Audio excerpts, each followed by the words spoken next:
What up, everybody? Jordan again over here in the land of beautiful, amazing PPC at Driftlead. Got a great piece of content for you guys today. Gonna be doing something a little bit more different, a little bit more niche. We're gonna be talking about the market of real estate, optimizing your Facebook ads for real estate sellers, how you can sort of optimize to really obviously get more list closed deals, more money, more revenue for your family, whether it be spending things for great dinners, hotels, vacations. First things first, obviously, I want to say in the past 6 years, Facebook ads has been a huge way where real estate sellers have been leveraging Facebook to get them more leads, obviously with the goal of having these leads turn into prospects into high-level people to obviously get some closed deals and buying property from you so you can obviously get that commission and get that money. That's the most important thing. And anything in paid, it all ultimately comes down to how much money can you make and how you can use paid to get you that money. How people are currently leveraging Facebook ads to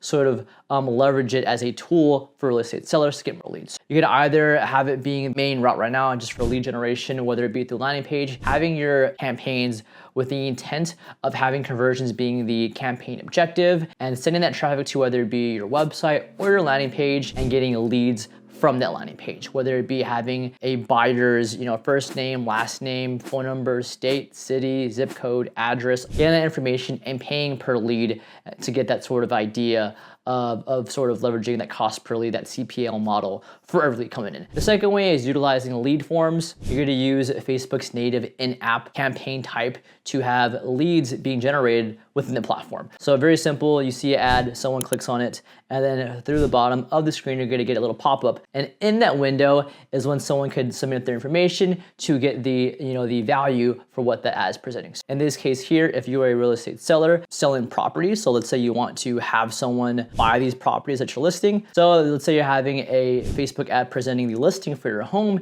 you want people to buy that.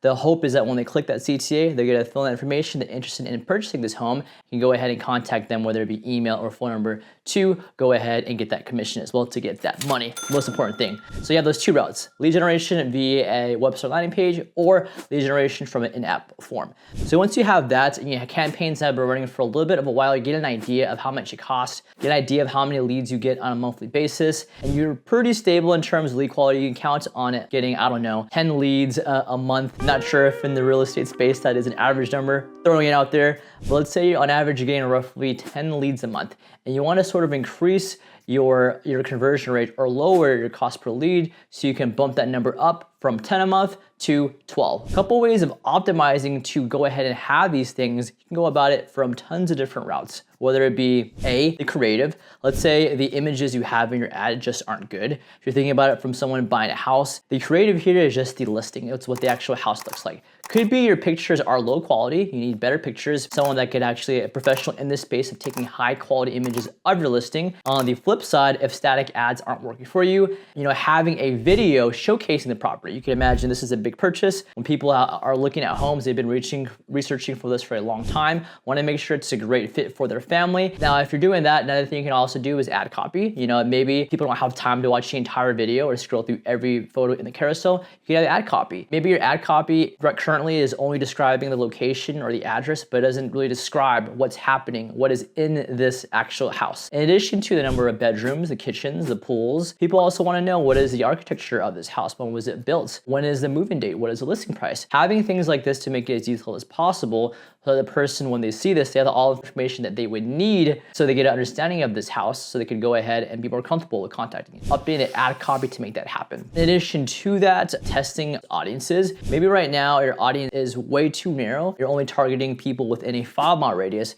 Might be a better job to bump them over to 10, 20, maybe even 30, sort of increasing that radius size so you can have your ads being served to more people could be a way to optimize. In addition to the demographics of the location, you can adjust things such as your interest. Maybe your interest target right now is way too niche. You need to broaden it out. Whether it be you're only looking specifically for people looking to buy homes, but you can sort of open that up to people that are sort of using those interests outside of that for homes. Let's say someone that is looking to buy a home is actually looking to, maybe they're considering construction in their home, stuff like that. Adding those as your interest can help sort of decrease your cost per thousand, your CPMs, which can then allow you to expand your audience size to hit more of these people. The main theme here is opening up your audience targeting so you can have more people to serve in there, which will then increase your audience size and help lower that cost per lead. Whether it be doing that with the audiences, testing on your audience creatives, or testing on your creatives for static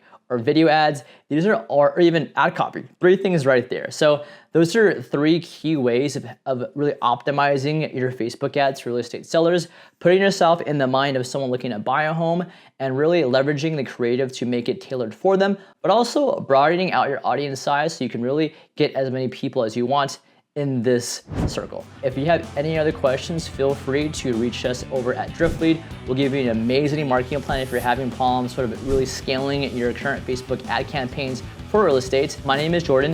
Thank you for watching the video. We'll talk to you soon. Take care. Bye.